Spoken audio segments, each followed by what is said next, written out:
రాజ్యం దోపిడీ రాజ్యం జై తెలంగాణ జై తెలంగాణ చూస్తూ ఉంటే మళ్ళా ఆనాడు తెలంగాణ ఉద్యమం గుర్తుకొస్తూ ఉన్నది. నిజానికి తెలంగాణ ఏర్పడిన తర్వాత మరి మాజీ ముఖ్యమంత్రి వర్యులు గౌరవనీయులు కల్వకుంట్ల చంద్రశేఖరరావు గారు తెలంగాణలో తొలి ముఖ్యమంత్రిగా ఏర్పడడం, మరి అప్పటి పాత కష్టాలను గుర్తుపెట్టుకొని భారతదేశంలో ఒక మోడల్గా తెలంగాణ రావాలి, తెలంగాణ ఎదగాలి, తెలంగాణ మరి ప్రజలందరూ కూడా ఆర్థికంగా బలోపేతం కావాలి, ముఖ్యంగా రైతాంగం అంతా కూడా బలోపేతం కావాలనే ఉద్దేశంతో ఒక వినూత్నంగా సాహసోపేతమైన నిర్ణయాలు తీసుకొని భారతదేశంలోనే తెలంగాణను ఆదర్శంగా తీసుకొని, రైతులను ఆదర్శంగా తీసుకొని, వ్యవసాయాన్ని ఆదర్శంగా తీసుకొని ముందుకు పోవాలనే ఉద్దేశంతో ఆనాడు మరి ఎన్నో కష్టాలకు నష్టాలకు ఓర్చుకొని అనేక రకాల సంస్కరణలు తీసుకొచ్చి రైతాంగాన్ని అంతా ఈరోజు బలోపేతం చేయడం జరిగింది. మీ అందరికీ తెలుసు, తెలంగాణ రాకముందు వ్యవసాయమే దండుగా, వ్యవసాయం చేసే బతకలేం, వ్యవసాయం చేసే కన్నా ఒక కూలి పని, ఒక గుమాస్తా పని చేసుకుందామనే ఆలోచనతో రైతాంగం అంతా కూడా వలసలు పోవడం జరిగింది.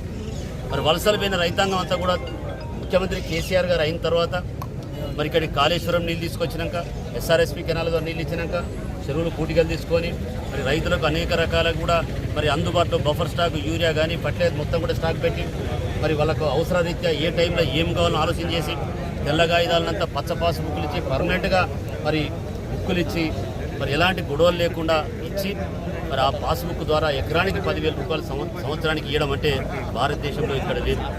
ఆ 10,000 ఇచ్చినాకనే దేశ ప్రధాని గారు కూడా మరి ఆశ్చర్యానికి గురై నిజమే రైతులకు మనం చేయాలని చెప్పి అతను కూడా కొంత సాయం చేయాలనే ఆలోచనకు వచ్చారు. అంటే ఇవాళ కేసీఆర్ను ఆదర్శంగా తీసుకొని రైతులకు చేసే విధానాన్ని మరి బ్రహ్మాండంగా అన్ని రాష్ట్రాలు అభినందించాయి.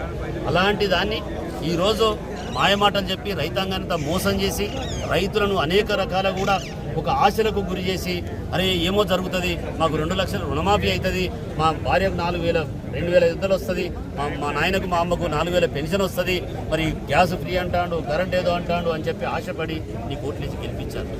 దానికి కాదనట్లే, గెలిచినా ఓకే, నిన్ను మేము స్వాగతిస్తున్నాం. కానీ నువ్వు ఈ గత 9 నెలల నుంచి నువ్వు ఇచ్చిన మాటలు ఒక్క నిలబెట్టుకున్నావు. ఇచ్చిన మాటలలో మళ్ళీ కూడా మోసపూరితమైన పనులు, ఈ అమ్మ మీద ఒట్టేస్తానా, ఈ దేవుని మీద ఒట్టేస్తానా, ఆ దేవుని మీద ఒట్టేస్తానా, ఆగస్టు 15 చేస్తాను. నేను అడుగుతా ఉన్నా, ఆగస్టు 15 చేసినావు, ఏం చేసినావే అని మళ్ళీ ఇందులో మోసమే. నువ్వు ఎలక్షన్లు అయిపోయాక ఫిబ్రవరి నెలలో 49,000 కోట్ల రూపాయలు ఉన్నాయి, ఎస్ఎల్బీసీ ద్వారా చెప్పించినావు.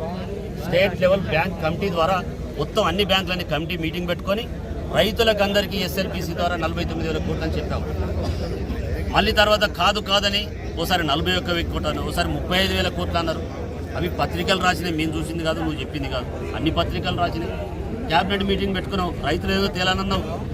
క్యాబినెట్ మీటింగ్లో చీఫ్ సెక్రటరీ, ఐఏఎస్ ఆఫీసర్లు ఉంటారు, మరి రాష్ట్రంలో ఉన్నత స్థితిలో ఉన్నటువంటి మంత్రులు ఉంటారు, ముఖ్యమంత్రి గారు ఉంటారు. మీరందరూ ఒక కమిటీ పెట్టుకొని నిజ